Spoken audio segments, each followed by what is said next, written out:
समना मयंग महाराज ධම්මරාජස්ස ශාවකා තවේව අනුකම්පාය ඔබ පිණිසම කරුණාව මිහිඳු මහරහතන් වහන්සේ මේ ලංකාද්වීපයට වැඩම කළසේක.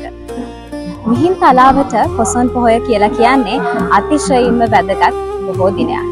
මිහින්තලාවට පමණක් නෙවෙයි මුළු මහත් ශ්‍රී ලංකා වාසී බෞද්ධ ජනතාවටම පොසොන් පොහොය කියලා කියන්නේ වැදගත් බොහෝ දිනයක්. එයට මූලික හේතුව වන්නේ ශ්‍රී ලංකාව තුළ බුදු දහම ස්ථාපනය වීම. අඹ ප්‍රශ්නයෙන් සහ ඥාති ප්‍රශ්නයෙන් ආරම්භ වූ මේ මහා සංස්කෘතිය මේ වන විට මුළු දිවයින පුරාම ව්‍යාප්ත වී හමාරයි.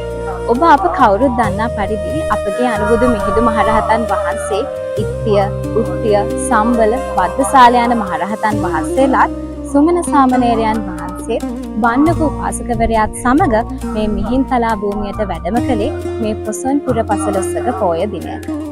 පොසොන් පොහොය වැදගත් වීමට තවත් හේතු කාරණා කිහිපයක්ම තියෙනවා. සිදුහත් කුමරු සතර පෙර නිමිති වලින් තුන්වන පෙර නිමිත්ත වන මල සිරුරක් දක්නට ලැබුණේ මෙවන් පොසොන් පුර පසළොස්වක පෝය දිනයක. ඒ වගේම තමයි බුදුරජාණන් වහන්සේ බුද්ධත්වයෙන් පසු සිව්වන සතිය රුවන්ගෙයි වැඩ සිටියදී බුද්ධ දේහයෙන් ප්‍රථම වතාවට බුදු රැස් විහිඳුනේත් මේ වගේ පොසොන් පුර පසළොස්වක පෝය දිනයක. ශ්‍රී ලංකා වාසීන් විදිහට පොසොන් පෝය අපට වැදගත් වන තවත් එක් විශේෂ කාරණයක් තියෙනවා. ඒ තමයි මහාන උපසම්පදාව ශ්‍රී ලංකාව තුළ ආරම්භ වීම. ගස්ගල් මුල්වලට වන්දනා කරමින් සිටි අපේ මුතුන් මිත්තන් මෙවන් ප්‍රෞಢ සංස්කෘතියකට හුරු වීමම අප ලද මහත් ආශිර්වාදයක්. මහින්දාගමනය සිදු නොවන්නට අප මෙවන් ප්‍රෞಢ ඉතිහාසයකට ප්‍රෞಢ සංස්කෘතියකට උරුමකම් කියන උරුමකරුවන් නොවෙන්නට ඉඩ තිබුණා. මේ ගත වෙන්නේ පොසොන් සතිය. මේ සාර ධර්ම පරිපූර්ණව ගත කිරීම අප සතු යුතුකම. පොසොන් සඳ අහසේ දිලෙන්නාක් මෙන් සියලු සිත් සතන් සුවපත් වීමයි අපගේ එකම ප්‍රාර්ථනය.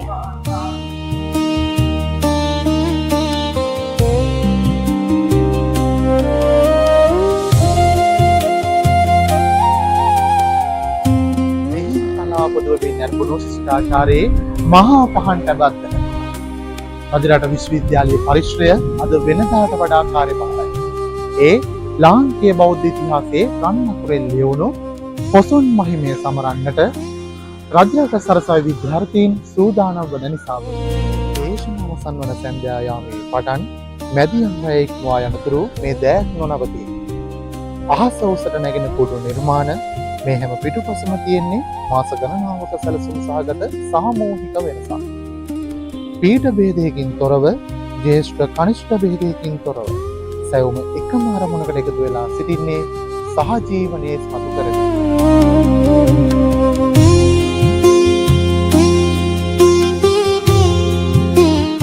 ගීත අනුවතරින් නැසෙන්නේ පොදු ගායනයක් විතරක් නෙවෙයි. ඒ මිහිඳු මහරහතන් වහන්සේ දායාද කළ ඒ උතුම් දහම් පණිවිඩය කලාවෙන් ප්‍රතිසංස්කරණය කිරීමයි.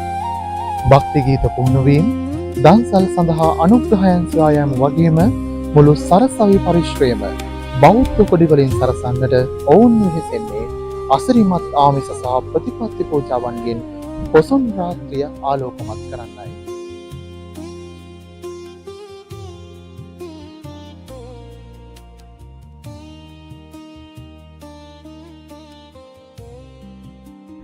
මේ වෙහෙස මහන්සියේ ප්‍රතිඵල රජරට හසයට ආලෝකමත් වෙමින් දිදුලන්නට ඇත්තේ තව හෝරා කිහිපයක් පමණි.